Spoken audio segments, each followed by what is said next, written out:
te quería preguntar por eh, cuál fue el primer paso para ir más allá de esas generalidades de equilibrio que me imagino que tú también recibiste y fuiste aprendiendo, ¿no? ¿Qué fue lo primero que te abrió la mirada a la hora de aprender sobre el balance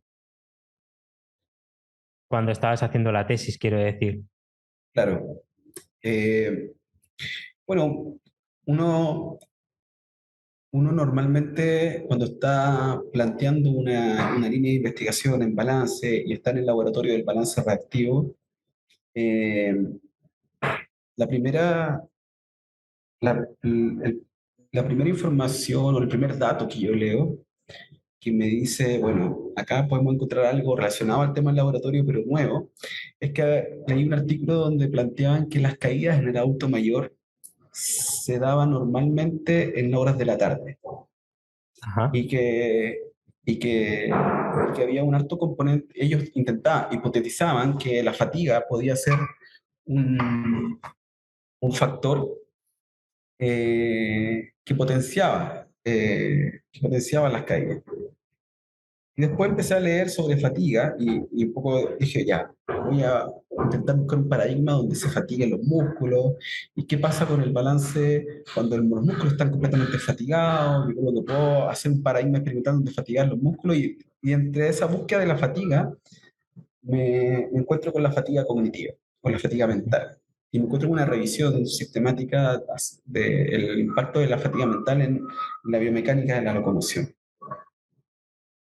Y ahí, debo admitir que el camino fue bastante fácil, porque una vez que leí esa revisión sistemática y después busqué literatura asociada al tema, lo último que había era esta revisión sistemática, en donde terminaba el último párrafo, decía eh, lo que se, lo que se espera ahora era evaluar y que haya más estudios que traten de entender cómo la fatiga mental afecta no solo la marcha, sino que algunos aspectos del balance y en personas con riesgo.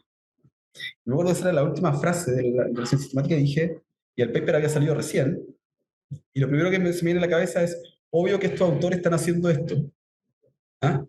Y si yo quiero hacer lo mismo, tengo que apurarme. Date prisa. Entonces, y justo en el laboratorio nosotros teníamos un Neurocom, que era como una especie de, Sí, lo conocen, ¿cierto? Un evaluador del sí, balance donde, posturografía. exactamente. Y yo tenía experiencia he tenido experiencia con el sistema de medición de acelerómetro, con acelerómetro, especialmente con una variable que se le llama jerk, que es uno de los que postuló Feijórac como Ujú. un indicador de control postural, etcétera, y un predictor de la enfermedad de Parkinson incluso. Eh, ¿Qué mi sería ese Jer artículo Gonzalo para que la gente lo sepa? es como, el jerk es como un indicador que se pone, uno pone un acelerómetro en el centro de masa, y si te paras, digamos, ese jerk es como es la suavidad con la que cambian la aceleración del centro de masa. Eso es como, Un smoothness, ¿no? Algo así. exactamente, es como qué tan suave cambian los cambios de aceleración del centro de masa a los movimientos mientras tú estás controlando una posición.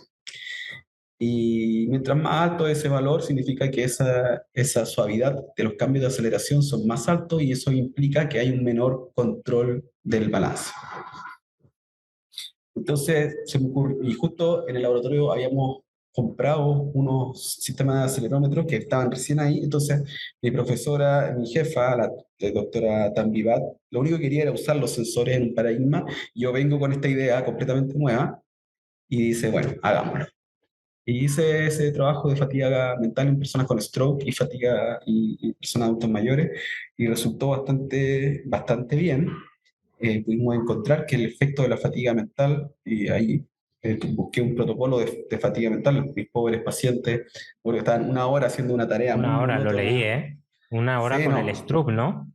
sí, sí, en una tarea, Tremendo, como para no cansarse. no, era una tarea, el go no go, era Eso, el go no como, go, sí, de inhibición, sí. exactamente. Y, y sí, y salió un muy buen artículo, encuentro yo, muy difícil desde lo metodológico también. De hecho, ahora que estoy en la universidad a cargo de algunos de algunas clases de metodología de la investigación, siempre pongo ese artículo de ejemplo porque el análisis estadístico era bien complejo, pero fue fue el desbloqueo de empezar a ser productivo en el doctorado. Y a partir de ahí, con el buen resultado de ese artículo, empecé a trabajar más en la línea del balance reactivo y en la línea del entrenamiento en base a la perturbación.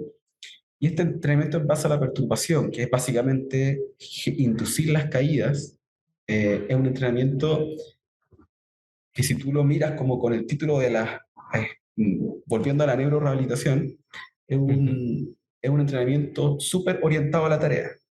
Si yo quiero, si yo quiero que mi persona deje de caerse, lo que tengo que entrenarla es que Se caiga. mejore sus compensatorias durante la caída. ¿Qué más? Y entonces ella estaba feliz, feliz porque todo lo que yo había mirado en mi experiencia de rehabilitación neurológica, mi experiencia con BOAT, con Motor Relearning Program, con todas las líneas de movimientos con las que hablamos al principio de la entrevista, el entrenamiento orientado a la tarea era lo máximo y por supuesto era la solución en rehabilitación neurológica. Entonces, feliz. Y además viene este protocolo que me encantaba por lo mismo, porque era súper orientado a la tarea, entonces para mí era muy significativo que las personas aprendieran y mejorar la calidad. Y después viene la electroestimulación, que Ujú. ahí tengo una colaboración con una empresa de electroestimulación que era chilena, porque ellos me habían prestado un electroestimulador que era muy fácil de manipular, entonces podía sincronizar la electroestimulación con la perturbación. Buenísimo. Entonces, claro, con el treadmill que tenía en Chicago, entonces ellos me ayudaron a sincronizar el electroestimulador y que yo quería saber, porque como este entrenamiento era tan bueno, quería saber si podía incluir personas con más deterioro a este protocolo, porque uno de los criterios de exclusión para para este entrenamiento es tener un nivel de funcionalidad un poco más alto para ser capaz de tolerar el desbalance. Y el paper que hice de electroestimulación, que básicamente era una forma de ayudar a las personas con más deterioro para responder a esta perturbación, era, era, era súper bueno. Entonces yo estaba súper contento con esta mirada de el entrenamiento orientado a la tarea y de repente llega un profesor de Portland, Paul Cordo, con yo no entendía nada, mi jefa me dice, ven a ayudarme, viene un profesor de Portland, muy famoso, él fue compañero de Feijora, eh, estaba en un laboratorio en Portland, sabes que en Portland es la cuna del entrenamiento del balance y la integración sensorial, Ajá. y llega con un robot, con una máquina gigante, donde dice, queremos hacer un proyecto en donde metamos personas con accidente vascular, lo sentemos acá y que su tobillo parético se mueva para adelante y para abajo Ujú. y que el tobillo se vaya para arriba. Cuando el tobillo hace dorsiflexión, puede ser activo o asistido, hay un vibrador en el tendón calcáneo El tendón. y si va hacia la plantiflexión, hay una vibración en el tendón del tibial anterior. Era el antagonista. Y el Sí. profesor, yo empiezo a hablar con el profesor Paul Cordo, muy simpático, etcétera, y no le creía nada. Decía, es que esto está en contra de todo lo que yo aprendí, yo le decía. Claro, no está orientado a la tarea. O sea, cómo una persona moviendo el pie para arriba y para abajo eh, va a mejorar función. Entonces, eh, yo decía, bueno, eh, espero que yo no sea el indicado para llevar a cabo este proyecto. Bueno, dicho y hecho, no era una idea mía y finalmente yo me hice cargo de ese proyecto. Y era un trabajo multicéntrico. Este mismo proyecto Complicado. se estaba haciendo en Portland, se estaba haciendo en la Universidad de Northwestern y se estaba haciendo en la Universidad de Illinois, en Chicago. Y ahí un poco la vuelta de la vida, el doctor Paul Cordo me hace leer a Platz. No sé si ubican a Platz, que es como uno de los padres del entrenamiento en base al deterioro. Thomas y Platz, sí, sí, lo conozco.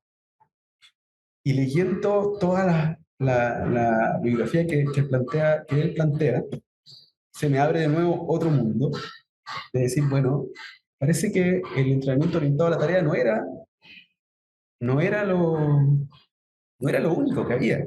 ¿Ah? También el entrenamiento del deterioro, incluso en etapas crónicas, eh, puede mejorar un montón de cosas. Y después, haciendo ese trabajo que al principio me da mucho aburrimiento, además tenía que estar con el paciente para arriba y para abajo, Sí. mirar la Uf. electromiografía, etcétera. Eran 30 sesiones, cada sesión de media hora. Eh, pero me hizo entender un poco otra mirada y otro camino para llegar a las mejoras funcionales. Entonces, finalmente, llego al final de mi doctorado con lo cognitivo, impactando en el control del movimiento, Primera vía. la tarea, un paradigma súper orientado a la tarea, quiero mejorar, quiero disminuir el riesgo de caída, lo que hago es analizo la biomecánica de la caída y analizo la biomecánica de cómo es el proceso de aprendizaje durante el balance reactivo para que la persona deje de caerse. Ujú. Después los estudios dicen que después llamamos a los pacientes al año y las personas efectivamente habían dejado de caerse. Y tengo esta otra esfera donde le muevo el tobillo para arriba y para abajo con un vibrador para estimular el tendón antagonista. Y también logro observar mejoras funcionales de los pacientes. Y los resultados de ese estudio, yo saqué un reporte de caso hace muy poquito con 5 pacientes que medimos variables con los acelerómetros que te comentaba recién, Ujú. pero el estudio multicéntrico, que soy al final fue súper interesante porque era un estudio multicéntrico y nosotros aportamos con 8 pacientes. Eh, y después de tantas conversaciones con el doctor Paul Cordo, me llama un día, me dice, Gonzalo, quiero que tú escribas el paper. Y, y fue súper interesante esa conversación y fue súper lindo esa conversación con el doctor Paul Cordo porque después él fue uno de mis revisores de tesis también. Y, y fue bueno cerrar ese círculo con algo que yo no quería hacer, que yo le tenía un prejuicio muy grande al entrenamiento orientado al deterioro. Después termino escribiendo el artículo, que el artículo está ahora en la última etapa para ser publicado. Ajá. Todavía no está publicado, ojalá salga dentro del próximo mes. Eh, y después, justo en la misma línea, va Krakauer, John Krakauer, tú lo conoces porque hiciste un Claro. especial con él. Un amigo Y mío, estuve empieza, el otro día tomando un café con él. hace, Ojalá. bueno, va a la Universidad John Krakauer eh, y empieza a presentar su libro Breaking Movement, con una mirada muy parecida de cómo dividir el movimiento en partes y eventualmente esa mirada con un poco más analítica puede generar en etapas agudas sobre todo un beneficio mayor. Y acá en Chile hay un colega, Pablo Burgos, que está trabajando en una línea similar con un exoesqueleto en un proyecto muy interesante que tiene. Entonces, al final, todo va cuajando, y independiente de los prejuicios que uno tenga, finalmente las historias se van amoldando, van cuajando y termina siendo un camino bien interesante.